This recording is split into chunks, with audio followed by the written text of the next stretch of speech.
I think about even when Joe threw that first interception, they had really good field position, but you guys were able to hold them to a field goal. Carson has a really good hit. Like, did that feel different than last year, where sometimes it just felt like frustration was kind of all around? Yeah, for sure. I think as a defense, we did a great job responding. Like you said, you never want picks, but when we do get them, especially in our territory, we got to find a way to hold them at 3. And I think we did a great job today at that.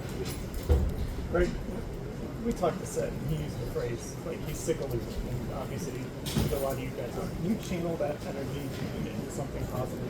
Yeah, for sure. Like I said, no one likes losing, and we'll figure it out. Like I said, we'll watch the film, correct some of the things that we did bad, and we'll move on from it. This game had just a couple little things not go your way. Do you kind of just chalk that up to sometimes the ball doesn't bounce your way and move forward, or are there ways to prevent that? Yeah, I think it's really just keep on getting turnovers. We got to find a way to get turnovers as a defense. Like, I think we did a pretty good job in total yards with them, but we didn't have any turnovers, and that's the biggest way to tell a win and a loss. It's a turnover margin, and we didn't do that today as a defense. So we'll definitely go to practice on Wednesday and be ready to go. 3 straight sacks there on their own goal line as a defensive back.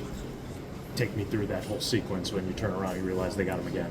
Oh, man, I love it. When I'm in coverage and I see a sack, it's just like I said, that's the best defensive line group in the NFL, and they showed up when we needed it. Greg, you've talked before about wanting to play outside, especially, primarily, and you have that opportunity, obviously, because the unfortunate thing with MJ, but just how did you feel, especially going up against that receiving core, how good they are?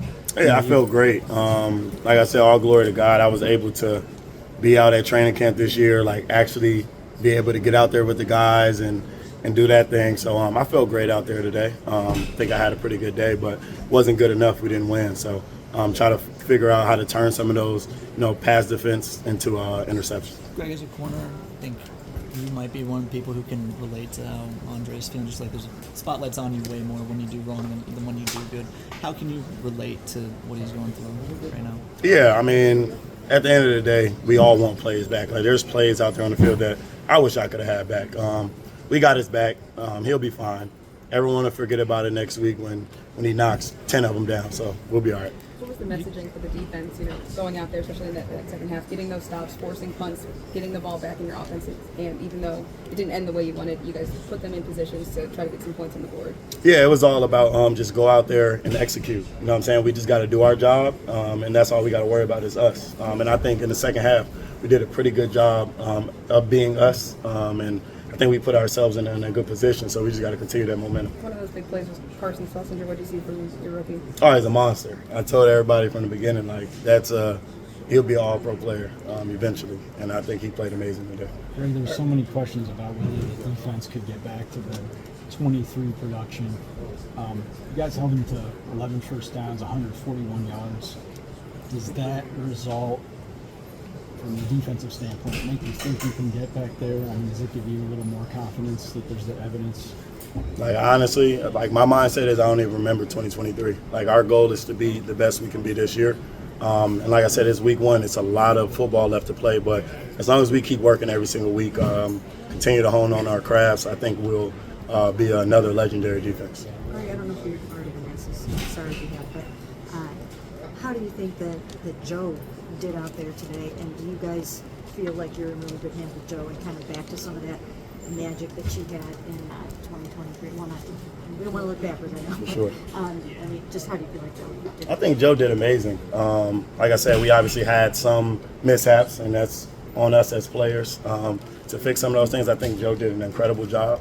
We all got his back, and I think we definitely next week will be ready to go again. I think he did an amazing job. Are you ever surprised by Myles Garrett anymore? Like, when he gets his back-to-back sacks, is it normal? Nah, it's at this point, it's normal. It's like brushing your teeth in the morning. Like, that's what we expect him to do. I told him in the second half, especially in that fourth quarter, I was like, it's your time to shine. Like, be that guy. He did it like he does every single time. So it's amazing to have a Myles Garrett and nobody else does. Greg, Jerry kind of talked about the flukiness of the 2 picks that Cincy got, and as DBs, you see those things happen. Do you guys kind of look at those and feel like, man, when are we going to get the lucky bounces, or is it more like we got to create those things? Nah, for sure. You as a DB, you look for some of those ones that just like tip passes. But, you know, as receivers, they'll catch them next time, and we won't even have this conversation. But for us, it's just continue to, you know what I'm saying, play our brand of football, and some of those opportunities will come to us too. Appreciate it.